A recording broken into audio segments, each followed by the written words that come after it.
object to this man. We smarter than him. Okay, we're going to find out. Verse 17. And we're going to talk over him, and we ain't going to do nothing you said. Verse 17.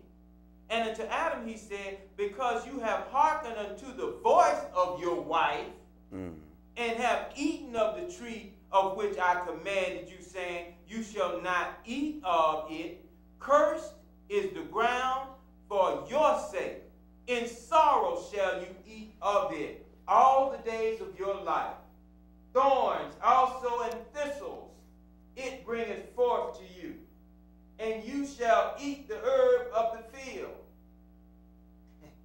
Excuse me here. In the sweat of your face you shall eat bread till you return into the ground.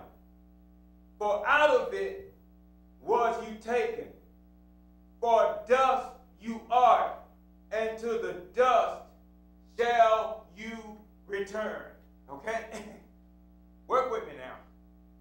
Let's go into Isaiah chapter 41, verse 17 through 20. Because, see, the game is underfoot. And what has happened is it's been a game that the Creator established. Let's go into verse 41, and I want to pick it up at verse 17. Verse 41, verse 17.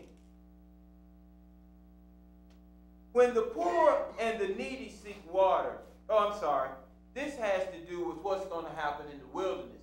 This is actually for Trees Atlanta. These folks that they claim to be about the environment.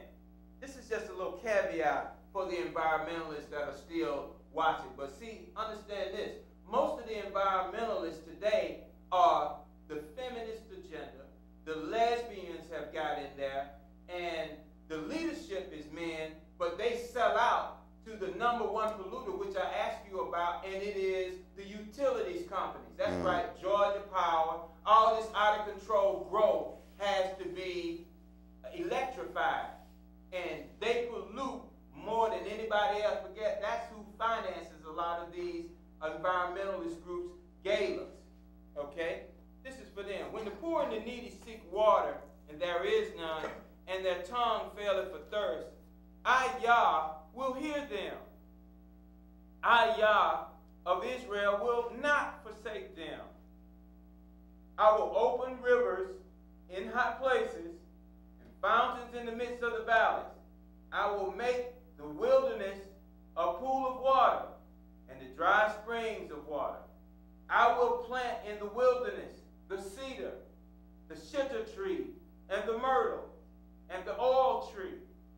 I will set in the desert the fir tree, and the pine, and the box tree together, that they may see and know and consider and understand together that the hand of Yah have done this, and the Holy One of Israel have created it.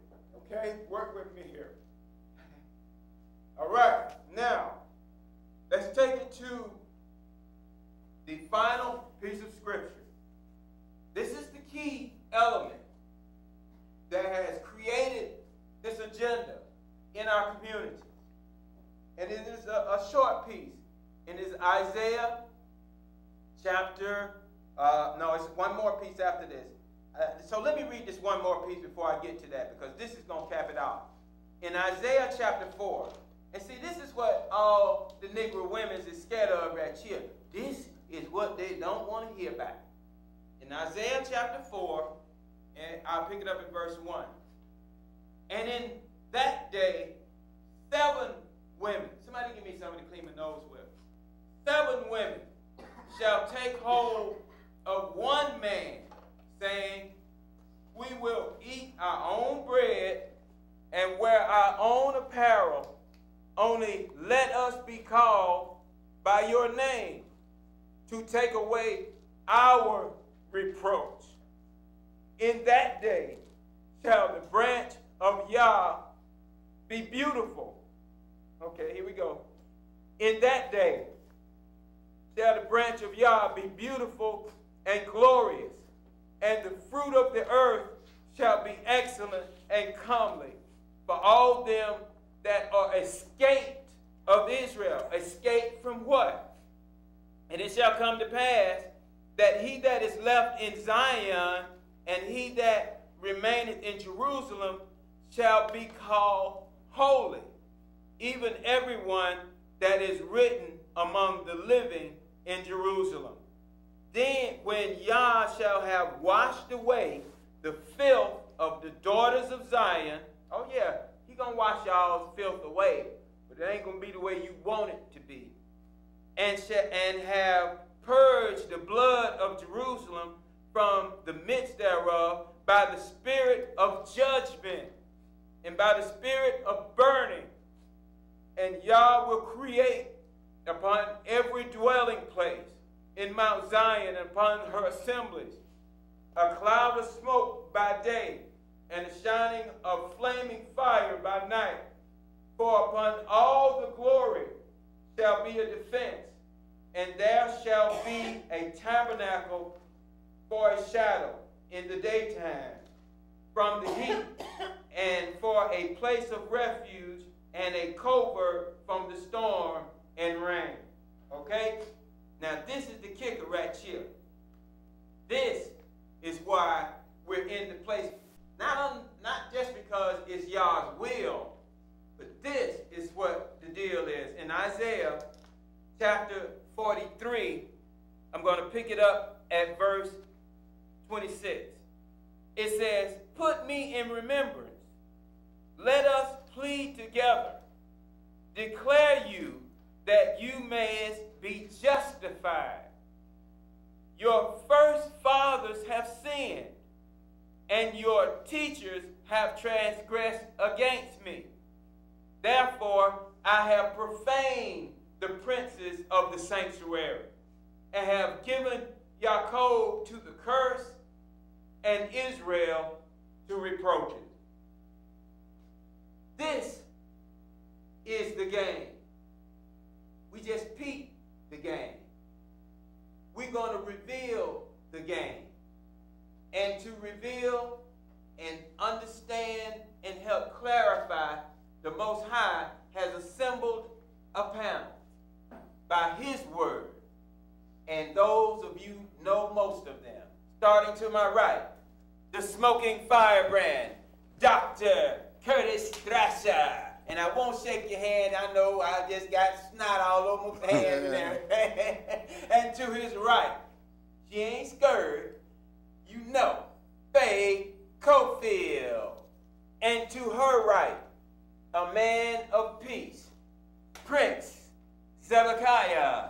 And to a new face on the panel, but not a new voice. Yeah. The one who had called for more time than a little. Brother Gerald Shelks. Welcome, panel.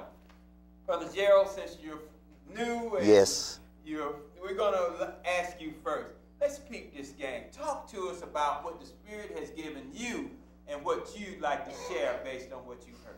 Okay, the things that I've heard of are traps and plans. I'll get straight to the point. I'm going to do my best to be tactful. King Alfred has come up with a plan that will demise us, will imprison us, and basically enslave us just like they've done in Egypt. And we're walking around here pretending and jumping around like everything is okay. They have lied to us. They have given us pagan gods, and it's just not right. And the thing that I'm hurt about is that they're actually attacking the young black male. They're not giving these young kids an opportunity to understand the truth. If you give them avenues for homosexuality in your TV programs, then you might as well give them avenues for the truth. I can't do it no better than that unless they trying to drop bombs on us and all that good stuff and take everything we got.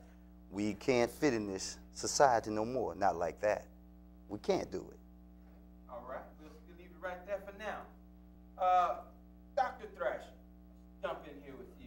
Because when we talk about equity in this country, you, again, civil rights legend, you've seen over the years the deterioration of Auburn Avenue and various other areas where we once controlled, and you see the state of the so-called man today.